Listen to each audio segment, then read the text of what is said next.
ವಿದ್ಯಾರ್ಥಿಗಳೇ, ಈಗ ನಾವೇನ್ ಮಾಡೋಣ, ನೇರವಾಗಿ ಕಂಡು ಹಿಡಿಯಿರಿಗೆ ಹೋಗ್ಬಿಡೋಣ. ಕಂಡು ಹಿಡಿಯಿರಿ. ಕೆಳಗಿನ ಸಂಖ್ಯೆಗಳಲ್ಲಿ ಯಾವುವು ಪೂರ್ಣ ವರ್ಗ ಸಂಖ್ಯೆಗಳಲ್ಲ? ಪೂರ್ಣ ವರ್ಗ ಸಂಖ್ಯೆಗಳಲ್ಲ ಅನ್ನೋದನ್ನ ನಾವು ಯಾವ ರೀತಿಯಾಗಿ ತಿಳ್ಕೊಬಹುದು? ಅಂದ್ರೆ ಈಗಾಗಲೇ ನಾವು ಹಿಂದಿನ ಪುಟದಲ್ಲಿ ಒಂದು ನಿಯಮವನ್ನು ತಗೊಂಡಿದ್ದೀವಿ ವಿದ್ಯಾರ್ಥಿಗಳ. ನಿಯಮವನ್ನು ತಿಳ್ಕೊಂಡಿದ್ದೀವಿ. ಏನದ ನಿಯಮ? ಯಾವುದೇ ಒಂದು ಪೂರ್ಣ ವರ್ಗ ಸಂಖ್ಯೆಯ ಕೊನೆಯ ಅಂಕಿ ಅಂದ್ರೆ ಬಿಡಿ ಸ್ಥಾನದ ಅಂಕಿ ಎಂದಿಗೂ 2, 3, 7 ಅಥವಾ 8ರಿಂದ ಆಗಿರುವುದಿಲ್ಲ, 8ರಿಂದ ಕೂಡಿರುವುದಿಲ್ಲ. ಆದ್ದರಿಂದ ಈಗ 2032 ಇದರಲ್ಲಿ ಕೊನೆಯ ಅಂಕಿ ಏನಿದೆ? 2 ಆಗಿದೆ. ಆದ್ದರಿಂದ ಇದು ಪೂರ್ಣ ವರ್ಗವಲ್ಲ. ಆದ್ದರಿಂದ ಇದು ಪೂರ್ಣ ವರ್ಗವಲ್ಲ.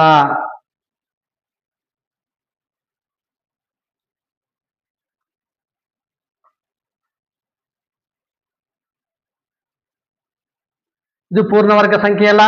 ಹಾಗೆ ಎರಡನೇದ್ದು ನೋಡಿ, ಎರಡನೇದೇನಿದೆ? 2048 ಇದರ ಬಿಡಿ ಸ್ಥಾನದಲ್ಲಿ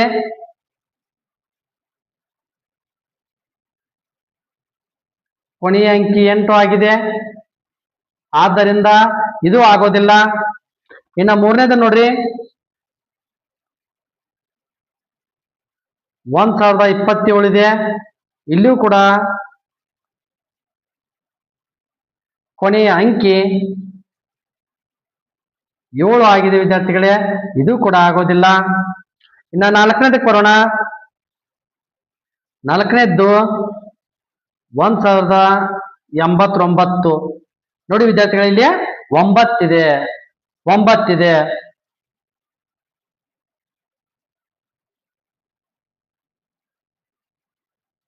ಕೊನೆಯ ಅಂಕಿ 9 ಆಗಿದೆ. ಇದು ಪೂರ್ಣ ವರ್ಗ ಸಂಖ್ಯೆ ಹೌದು.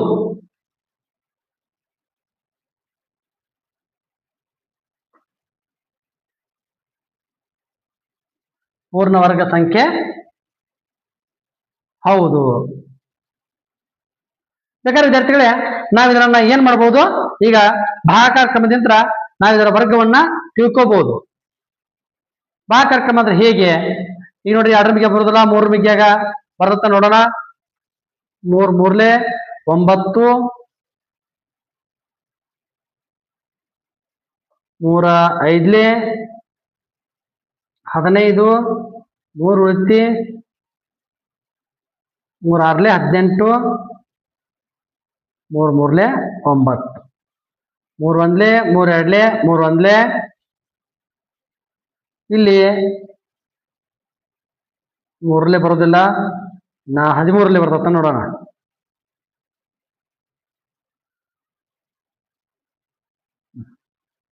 11 11 ವಿದ್ಯಾರ್ಥಿಗಳೇ, ಇಲ್ಲಿ ನೋಡ್ರಿ, 3 ಗುಣಾಕಾರ 3 1 ಟೀಮು, 11 ಗುಣಾಕಾರ 11 2 ಟೀಮ್ ಅದು. ಅಂದ್ರೆ ಇಲ್ಲಿ 3 ಗುಣಾಕಾರ 11 ಇದೇನಾಗುತ್ತೆ? 33ರ ವರ್ಗ. ಅಂದ್ರೆ 33ರ ವರ್ಗ ಸಂಖ್ಯೆ ಆಗುತ್ತೆ. ಆದ್ದರಿಂದ 33 ಗುಣಾಕಾರ 33 = 89. ಇದು 33ರ ವರ್ಗ ಆಗಿದೆ ಅಂತೇಳಿ ನಾವಿಲ್ಲಿ ಏನ್ ಮಾಡ್ಬೋದು? ಹೇಳ್ಬೋದು ವಿದ್ಯಾರ್ಥಿಗಳೇ. ಸರಿ, ಈಗ ನೆಕ್ಸ್ಟ್ ಲೆಕ್ಕಕ್ಕೆ ಹೋಗೋಣ. 64 ಸ್ಕ್ವೇರ್, 108 ಸ್ಕ್ವೇರ್, 292 ಸ್ಕ್ವೇರ್, 36 ಸ್ಕ್ವೇರ್ ಇವುಗಳಲ್ಲಿ ಯಾವ ಸಂಖ್ಯೆಯ ಕೊನೆ ಬಿಡಿಯ ಸ್ಥಾನದಲ್ಲಿನ ಅಂಕಿ 4 ಹೊಂದಿದೆ ಅಂತಾರ ವಿದ್ಯಾರ್ಥಿಗಳೇ. ಈ ನಿಯಮವನ್ನ ಈಗಲೇ ನಾವು ಹಿಂದ ನಮ್ಮ ಅಭ್ಯಾಸದೊಳಗೆ ನಾವು ತಿಳ್ಕೊಂಡಿರ್ತೇವೆ. ಇಲ್ಲಿ ಬರೋಣ ನಾವು. ನೋಡ್ರಿ, ನಿಯಮ: ಯಾವ ಸಂಖ್ಯೆ ಬಿಡಿ ಸ್ಥಾನದ ವರ್ಗದ ಕೊನೆಯ ಅಂಕಿ 4 ಆಗಿರುತ್ತದೆಯೋ ಆ ಇಡೀ ಸಂಖ್ಯೆಯ ವರ್ಗದ ಬಿಡಿ ಸ್ಥಾನವು 4 ಆಗಿರುತ್ತದೆ. ಅಂದ್ರೆ ನೋಡ್ರಿ, 64 ಕೊಟ್ಟಾರ. 64 ಬಿಡಿ ಸ್ಥಾನ ಏನಿದೆ? 4 ಇದೆ. ಅದರ ವರ್ಗ 4ರ ವರ್ಗ 16 ಇದೆ. ಬಿಡಿ ಸ್ಥಾನದಲ್ಲಿ 6 ಇದೆ. ಅಂದ್ರೆ 4 ಇಲ್ಲ. ಇನ್ನು ಎರಡನೇದಕ್ಕೆ ಹೋಗೋಣ. 108 ಸ್ಕ್ವೇರ್ ಇದೆ. ಬಿಡಿ ಸ್ಥಾನ 8. ಇಲ್ಲೇನಿದೆ? ವರ್ಗ 8 8 64. ಇಲ್ಲಿದೆ ನೋಡಿ ಬಿಡಿ ಸ್ಥಾನ 64ರಲ್ಲಿ ಬಿಡಿ ಸ್ಥಾನ 4 ಇದೆ.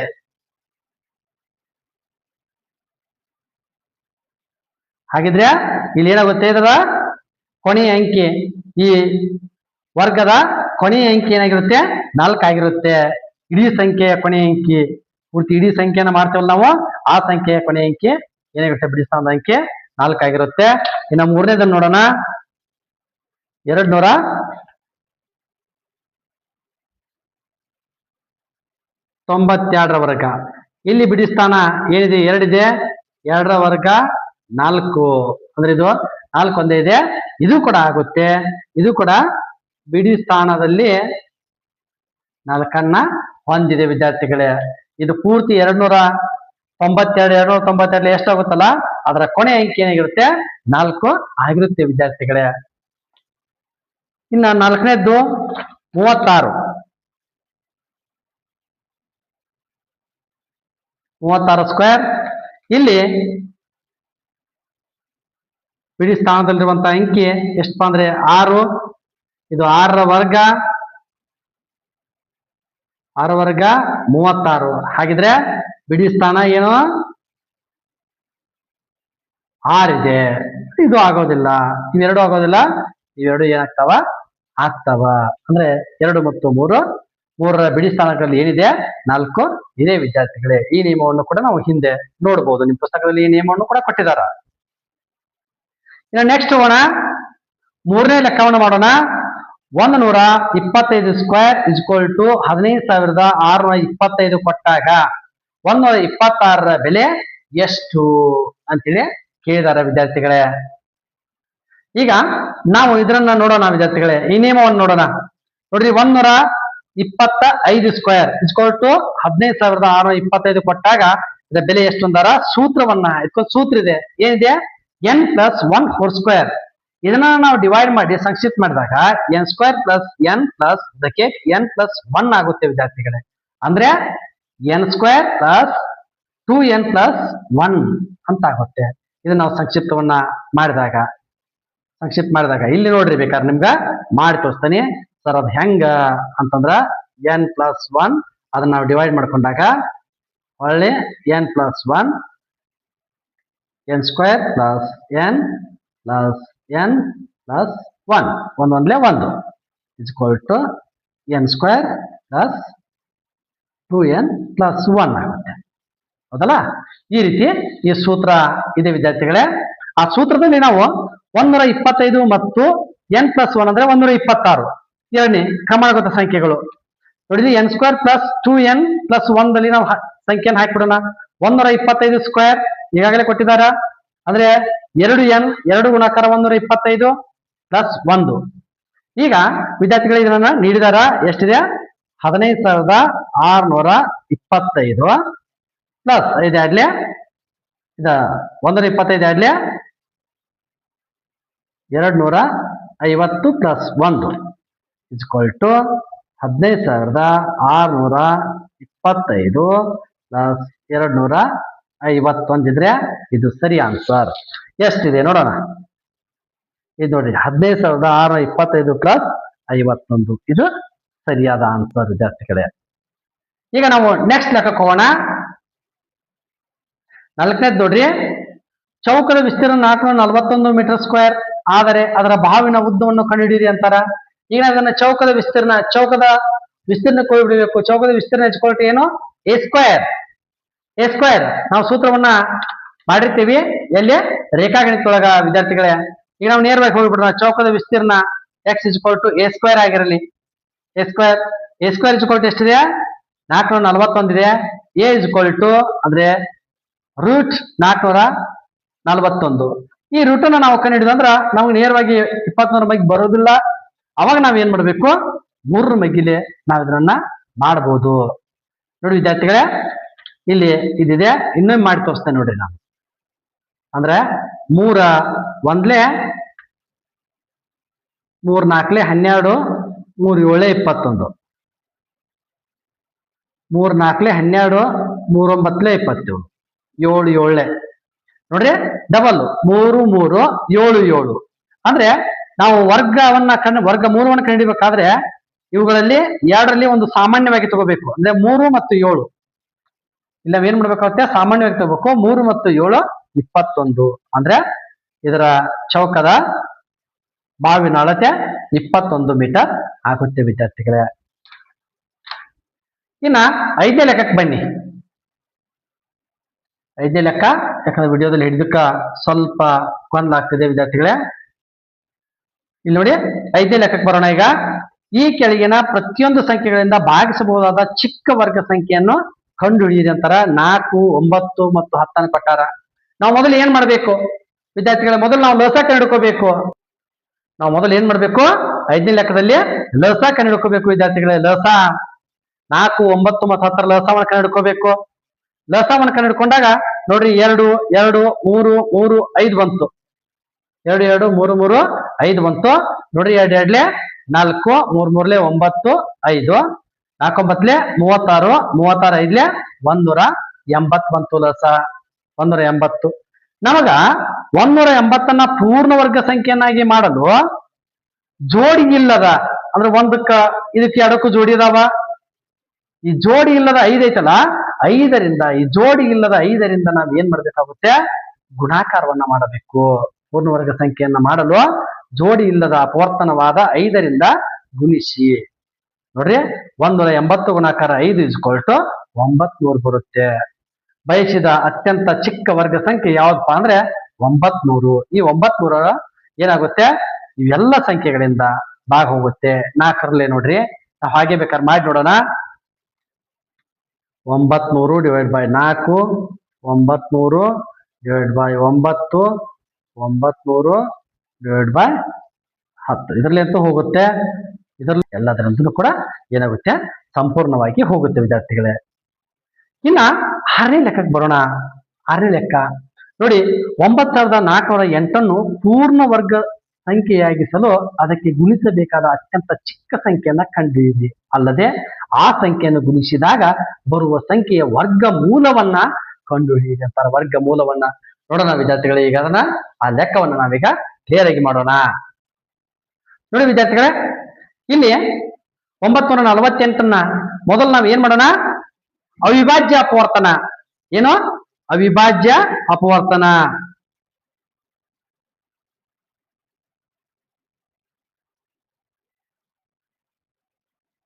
ಅವಿಭಾಜ್ಯ ಅಪವರ್ತನಗಳಾಗಿ ವಿಭಾಗಿಸೋಣ. ಅವಿಭಾಜ್ಯ ಅಪವರ್ತನಗಳನ್ನ ನಾವೇನ್ ಮಾಡೋಣ, ಕಂಡು ಹಿಡಿಯೋಣ. ಇಲ್ಲಿ ನೋಡ್ರಿ, ಇದನ್ನ 2 4, 2 7, ಹಾಗೆ ರೀತಿ 2 2, 2 3, 2 5, 2 2. ಹೀಗೆ ನಾವು ಏನ್ ಮಾಡಿದೀವಿ, ಅವಿಭಾಜ್ಯ ಅಪವರ್ತನವನ್ನ ಸಂಪೂರ್ಣವಾಗಿ ಇಲ್ಲಿ ನಾವು ಕಂಡು ಹಿಡಿದೀವಿ. ಕಂಡು ಹಿಡಿದಾಗ ನಮಗೆ ಬಂದಂತ ಆನ್ಸರ್ ಏನಪ್ಪಾ ಅಂದ್ರ 2 ಗುಣಾಕಾರ 2, 2 ಗುಣಾಕಾರ 2, 2 ಗುಣಾಕಾರ 2, 7 ಗುಣಾಕಾರ 7. ಯಾಕಂದ್ರೆ 7 7 ಬಂತು. ಇನ್ನ 3 1 ಕುಲ್ಲ ಉಳಿತಿ. ಅಂದ್ರೆ ಇವಿಷ್ಟು ಬಂದು ನಮಗ ಸಿಗಬೇಕಾದಂತ ಅವ್ರು ಏನ್ ಹೇಳ್ತಾರ ನೋಡ್ರಿ, ಅದಕ್ಕೆ ಗುಣಿಸಬೇಕಾದ ಅತ್ಯಂತ ಚಿಕ್ಕ ಸಂಖ್ಯೆ ಯಾವುದು, ಪೂರ್ಣ ವರ್ಗ ಸಂಖ್ಯೆ ಆಗಬೇಕಾದ್ರೆ ಅದಕ್ಕೆ ಗುಣಿಸಬೇಕಾದ ಅತ್ಯಂತ ಚಿಕ್ಕ ಸಂಖ್ಯೆ ಯಾವತ್ತಪ್ಪ ಅಂದ್ರ ನಮಗೀಗ 3ದು ಒಂದ ಜೋಡಿ ಇಲ್ಲ. 3ದು ಒಂದ ಜೋಡಿ ಇಲ್ಲ ಅಂದ್ರೆ ನಾವು ಗುಣಿಸಬೇಕಾದ ಚಿಕ್ಕ ಸಂಖ್ಯೆ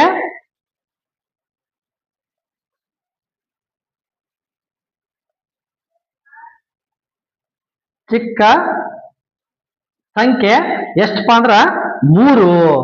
ಆ 3ರಿಂದ ನಾವ್ ಏನ್ ಮಾಡ್ಬೇಕು, ಗುಣಿಸ್ಬೇಕು. 3ರಿಂದ ಗುಣಿಸಿದಾಗ ಎಷ್ಟು ಬರುತ್ತೆ, ಇಲ್ಲಿ ನೋಡಿ, 3 8 24, 2 ಉಳಿತಿ, 3 0 0, 2 2 ಬಂತು, 3 4 12, 12 ಬಂತು, ಕೈಲಾ ಬಂತು 1, 2 2, 3 9 21, 28. ಅಂದ್ರೆ 28,224 ಬಂತು ವಿದ್ಯಾರ್ಥಿಗಳೇ. ಈ ಅವ್ರು ಏನ್ ಹೇಳಿದಾರ, ಅದರ ವರ್ಗವನ್ನ ಕಂಡುಹಿಡಿರಿ ಮತ್ತು ಅದರ ವರ್ಗ ಮೂಲವನ್ನ. ಇದು ಬಂದಂತ ಸಂಖ್ಯೆ, ಇದು ಪೂರ್ಣವಾಗಿ ಭಾಗ ಹೋಗುವಂತ ಸಂಖ್ಯೆ. ಅದಕ್ಕೆ ಚಿಕ್ಕ ಸಂಖ್ಯೆಯಿಂದ ಗುಣಿಸಿದಾಗ ಈ 28,224ಕ್ಕ 24ರ ವರ್ಗ ಮೂಲವನ್ನು ನಾವು ಕಂಡುಹಿಡಿಯೋಣ. ಭಾಗಾಕಾರ ಕ್ರಮದಿಂದ ನಾವು ಕಂಡುಹಿಡಿದಾಗ ನೋಡಿ, ಇಲ್ಲಿ ಈ ರೀತಿಯಾಗಿ ಬರುತ್ತೆ. 2 1, 2 4, 2 1, 2 1. ಇನ್ನು 2 7 14, 10 0, 2 5 10, 1 2 6 12. ಇನ್ನ 2 3 6, 2 5 10, 2 2 2 8. ಹಾಗೆ ಇಲ್ಲಿ ಬಂತು 3 ಎರಡೆರಡು ಗುಂಪುಗಳು ಬಂದು, ಹಾಗೆ 449 ಆಲ್ರೆಡಿ ಈಗ ಮಾಡಿದ್ದೀವಿ. 63 6 7 6 42 7 3 21 7 9 9 ಬಂತು. ಈ 9ಅನ್ನ 3 3 ನಾವು ಮಾಡಿದೀವಿ 3 ಗುಂಪು. ಅಂದ್ರೆ ಏನಾಯ್ತು, ಈ ಒಂದೊಂದು ಗುಂಪಿನಿಂದ ನಾವೇನ್ ಮಾಡ್ತೇವೆ ವಿದ್ಯಾರ್ಥಿಗಳೇ, ಒಂದೊಂದು ಸಂಖ್ಯೆಯನ್ನ ತಗೋತೇವಿ. 7 ಮತ್ತು 3 ಈ ಸಂಖ್ಯೆಯನ್ನ ತಗೊಂಡಾಗ 2 4 4 8 8 56 56ಕ್ಕೆ ನೋಡ್ರಿ ನಮಗ್ ಗುಣಾಕಾರ ಬರುದಿಲ್ಲ. 56 3 ಹೆಂಗ್ ಮಾಡುದು, 6 3 18 1 ಉಳಿತಿ, 3 5 15 1 16 ಅಂದ್ರ ಅದರ ವರ್ಗಮೂಲ. ಈಗ ಅವ್ರು ಇಲ್ಲಿ ಹೇಳ್ತಾರಲ್ಲ, ಗುಣಿಸಿದಾಗ ಬರುವ ಸಂಖ್ಯೆಯ ವರ್ಗಮೂಲವನ್ನ ಕಂಡಿಡ್ರಿ. ವರ್ಗಮೂಲ ಎಷ್ಟಾಗುತ್ತೆ ವಿದ್ಯಾರ್ಥಿಗಳೇ, 168 ಆಗುತ್ತೆ. 168 ವಿದ್ಯಾರ್ಥಿಗಳ 7ನೇ ಲೆಕ್ಕ ನೋಡಿ. ಈ ಕೆಳಗಿನ ಸಂಖ್ಯೆಗಳ ವರ್ಗಗಳ ನಡುವೆ ಎಷ್ಟು ಸಂಖ್ಯೆಗಳಿವೆ? ನೋಡ್ರಿ, ವರ್ಗಗಳ ನಡುವೆ ಅಂದ್ರೆ ಕ್ರಮಾನುಗತ ಸಂಖ್ಯೆಗಳ ನಡುವೆ ಎಷ್ಟು ಸಂಖ್ಯೆಗಳಿಗೆ ಇವೆ ಅಂತಾರ. ಅದಕ್ಕೊಂದು ನಿಯಮ ಇದೆ ನೋಡಿ ವಿದ್ಯಾರ್ಥಿಗಳೇ, ಒಂದು ನಿಯಮ. ಪ್ರತಿಯೊಂದಕ್ಕೂ ಒಂದು ನಿಯಮ ಇರುತ್ತೆ.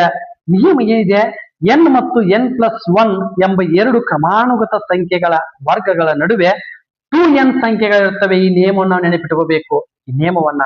ಆದ್ದರಿಂದ ವರ್ಗಗಳ ನಡುವೆ ಇರುವ ಸಂಖ್ಯೆ ಯಾವತ್ತಪ್ಪ ಅಂದ್ರೆ 2n. n ಅಂದ್ರೆ ಎಷ್ಟು? n = ಎಷ್ಟು ವಿದ್ಯಾರ್ಥಿಗಳೇ? 16. ಮತ್ತು n+1 = 17. 16ಕ್ಕೆ 1 ಕೂಡಿಸೋದು ಅಂದ್ರೆ 2n ಅಂದ್ರೆ 2 ಗುಣಾಕಾರ 16 = 32. 17 ಮತ್ತು 16ರ ನಡುವೆ ಇರುವಂತಹ ಸಂಖ್ಯೆಗಳು ಎಷ್ಟು? 32 ಸಂಖ್ಯೆಗಳದಾವ. 32. ಇನ್ನ ಎರಡನೇದು ನೋಡೋಣ. ಇನ್ನ 99 ಮತ್ತು 100ರ ನಡುವೆ ಇವು 2 ಕ್ರಮಾನುಗತ ಸಂಖ್ಯೆಗಳು. ಇದು ಕೂಡ ಅದೇ ನಿಯಮ. 2n = 2 ಗುಣಾಕಾರ 99 2 ಮತ್ಲೆ 18 2 ಮತ್ಲೆ 18 1 19 ಅಂದ್ರೆ 198 ಸಂಖ್ಯೆಗಳಿವೆ ವಿದ್ಯಾರ್ಥಿಗಳೇ. 198 ಸಂಖ್ಯೆಗಳದಾವ. ನೆಕ್ಸ್ಟ್ ಲೆಕ್ಕಕ್ಕೆ ಹೋಗೋಣ. ಕೆಳಗಿನ ವಿನ್ಯಾಸಗಳನ್ನ ಪೂರ್ಣಗೊಳಿಸಿ. ಇಲ್ಲಿ ಒಂದು ನಿಯಮವನ್ನು ನೋಡಿ ವಿದ್ಯಾರ್ಥಿಗಳೇ, ಇದಕ್ಕೆ 1 2 ಸಂಖ್ಯೆ ಗುಣಾಕಾರ 3ನೇ ಸಂಖ್ಯೆ ಬಂದಿದೆ, = ನಂತರ +1 ಮಾಡಿದ್ದಾರೆ. ಅಂದ್ರೆ ನೋಡಿ, 1 2 2 2 1 2 2 ಅದು 2 ಬಂದಿದೆ. ಈ 2ಕ್ಕೆ 1 ಕೂಡಿಸಿದಾರ 3 ಆಗಿದೆ. ಹಾಗೆ 2 3 6 6ಕ್ಕೆ 1 ಕೂಡಿಸಿದಾರ 7 ಆಗಿದೆ. 3 4 12 12ಕ್ಕೆ 1 ಕೂಡಿಸಿದಾರ 13 ಆಗಿದೆ. ಅದ್ರ 4 5 20 20ಕ್ಕೆ 1 ಕೂಡಿಸಿದ ಎಷ್ಟಾಗುತ್ತೆ? 21 ಆಗುತ್ತೆ. 9 10 90 ನೋಡಿ, 9 10 90 90ಕ್ಕೆ 1 ಕೂಡಿಸಿ 91 ಆಗುತ್ತೆ. 91 ಆಗುತ್ತೆ. ಇದನ್ನ ನಾನು ನಿಮಗೆ ಹೇಳಿದೀನಿ, ನೀವು ಬರಿತೀರಿ ಅಂತ ಅನ್ಕೋತೀನಿ ವಿದ್ಯಾರ್ಥಿಗಳೇ. ಇಲ್ಲಪ್ಪ ಅಂದ್ರ ನಮಗೆ ಬರೀದಕ್ಕ ತ್ರಾಸ ಆಗ್ತದಪ್ಪ ಅಂದ್ರ ಇಲ್ಲಿ ನೋಡಿಬಿಡಿ. ಈ ರೀತಿಯಾಗಿ ನಾವು ಇದನ್ನ ಮಾಡಬಹುದು ವಿದ್ಯಾರ್ಥಿಗಳೇ. ಈ ರೀತಿಯಾಗಿ ನಾವು ಮಾಡಬಹುದು. ಇನ್ನ ಕೊನೆಯದು ಈ ಕಂಡುಹಿಡಿಯುವ ಒಳಗ 1ನೇ ಅಭ್ಯಾಸದೊಳಗ ಕೊನೆಯದು, ಕೆಳಗಿನ ಚಿತ್ರದಲ್ಲಿ ಎಷ್ಟು ಚಿಕ್ಕ ಚೌಕಗಳಿವೆ? ಈ ಚಿಕ್ಕ ಚೌಕಗಳ ಸಂಖ್ಯೆಯ ಅವಿಭಾಜ್ಯ ಅಪವರ್ತಿಸುವಿಕೆಯನ್ನ ಬರೆಯಿರಿ ಅಂತಾರ. ಅವಿಭಾಜ್ಯ ಅಪವರ್ತಿಸುವಿಕೆ ವಿದ್ಯಾರ್ಥಿಗಳೇ, ಇಲ್ಲಿ ಏನಿದಾವಪ್ಪ ಅಂದ್ರ ಹಿಂಗ ಅಡ್ಡ ಈ ಸುದ್ದನ ಚೌಕದವಲ್ಲ ಇವು, ಅಂದ್ರೆ ಕಾಲಮ್ಸ್. ಇವು ಎಷ್ಟದಾವ? ಟೋಟಲ್ 9 ರೋ ಅದಾವ. ಟೋಟಲ್ ಏನದಾವ? 9 ಅದಾವ. ಇನ್ನ ಇವು ಎಷ್ಟದಾವ? ಇವು 9 ಅದಾವ. ಅಂದ್ರೆ ಒಂದರದಲ್ಲಿ ಆಚೆ ಹಚ್ಚ ಬಂದ್ರೆ ಒಂದರದಲ್ಲಿ ಆಚೆ ಹಚ್ಚ ಬಂದಿದೆ. ಅಂದ್ರೆ ಟೋಟಲ್ ಎಷ್ಟಿದೆ? 9 ಗುಣಾಕಾರ 9 ಇವೆ. 9 ಗುಣಾಕಾರ 9 ಅಂದ್ರೆ 81 ಇವೆ. 81 ಇವೆ. ಅದ ಈ ಚಿಕ್ಕ ರೋ ನೋಡ್ರಿ, 1 2 3 4 5 ಅದಾವ. 5 5 25 ಚಿಕ್ಕ ರೋಗಳಿವೆ. ಅವುಗಳ ಲೆಕ್ಕವನ್ನು ನಾವು ಈ ರೀತಿ ಮಾಡೋಣ ವಿದ್ಯಾರ್ಥಿಗಳೇ. ನೋಡಿಲಿ, ಚಿತ್ರದಲ್ಲಿ ಅಡ್ಡಲಾಗಿ ಕಾಲಮ್ಸ್ 9, ಕಡ್ಡಲಾಗಿ, ಕಡ್ಡ ಅಂದ್ರೆ ರೋ ಅಂದ್ರ ವಕ್ರವಾಗಿದಾವಲ್ಲ, ಇಲ್ಲಿ ನೋಡಿ, ಇಲ್ಲಿ ಈ ರೀತಿ ಕಡ್ಡಲಾಗಿ ನಿಲ್ಲಿಸಾರಲ್ಲ, ಈ ರೀತಿಯಾಗಿ ಎಷ್ಟಾವ? 9 ರೋ ಇವೆ. 9ರಂತೆ ಇವು ಕೂಡ 9ರಂತೆ. ಒಟ್ಟು 81 ದೊಡ್ಡ ಚೌಕ ಬ್ಲಾಕ್ಗಳಿವೆ. 9 9 81. ಇನ್ನ ಪ್ರತಿ ದೊಡ್ಡ ಚೌಕದ ಒಳಗಡೆ 5 ಗುಣಾಕಾರ 5 25 ರೋಗಳಿವೆ. 25 ಚಿಕ್ಕ ಚೌಕಗಳಿವೆ. 25 ಚಿಕ್ಕ ಚೌಕಗಳು ಅಂದ್ರೆ ಒಟ್ಟು ಚಿಕ್ಕ ಚೌಕಗಳ ಸಂಖ್ಯೆ ಎಷ್ಟಾಯ್ತಪ್ಪ ಅಂದ್ರ 81ಕ್ಕ 25ರಲ್ಲಿ ನಾವ್ ಏನ್ ಮಾಡ್ಬೇಕು? ಗುಣಾಕಾರವನ್ನು ಮಾಡಬೇಕು. 25 ಒಂದ್ಲೆ 25, ಎರಡು ಕೈಲ ಬಂತು. 25 ಅಂಕೆ 200, 202 ಅಂದ್ರೆ 2025 ಬಂತು ವಿದ್ಯಾರ್ಥಿಗಳೇ. 2025 25ರ ವರ್ಗವನ್ನು ನಾವು ನೋಡ್ಬೇಕು. 2025 ಇದರ ವರ್ಗ ಮೂಲವನ್ನ ಕಂಡುಹಿಡಿಬೇಕು.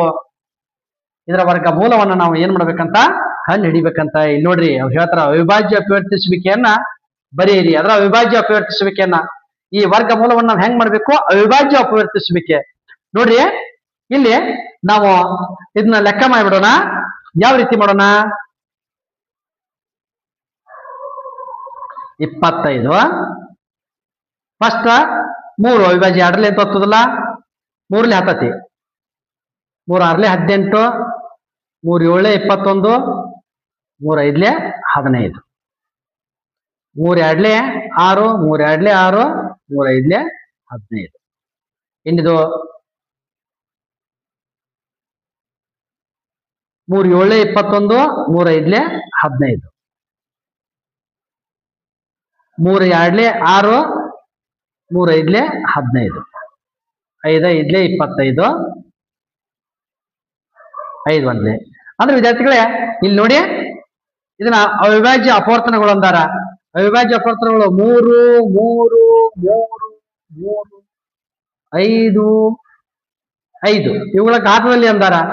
3 ಘಾತ 4 ಗುಣಾಕಾರ 5 ಘಾತ 2 2. ಇದ್ರ ಏನಾಗುತ್ತೆ? ಅವಿಭಾಜ್ಯ ಅಪವರ್ತಿಸುವಿಕೆಯನ್ನ ಬರೆಯಿರಿ. ಇದರ ಅವಿಭಾಜ್ಯ ಅಪವರ್ತಿಸುವಿಕೆ ಎಷ್ಟಾಗುತ್ತೆ? 3 ಘಾತ 4 ಗುಣಾಕಾರ 5 ಘಾತ 2 ಆಗುತ್ತೆ ವಿದ್ಯಾರ್ಥಿಗಳೇ. ಇಲ್ಲಿವರೆಗೆ ವಿಡಿಯೋನ ವೀಕ್ಷಿಸೋದಕ್ಕೆ ಧನ್ಯವಾದಗಳು. ಇದು ನಿಮ್ಗೆ ಇಷ್ಟವಾಗಿದ್ರೆ, ನಿಮ್ಮ ಸಮಸ್ಯೆಗಳು ಕ್ಲಿಯರ್ ಆಗಿದ್ರೆ ನಮ್ಮ ವಿಡಿಯೋಗೆ ಲೈಕ್ ಕೊಡಿ. Thank you.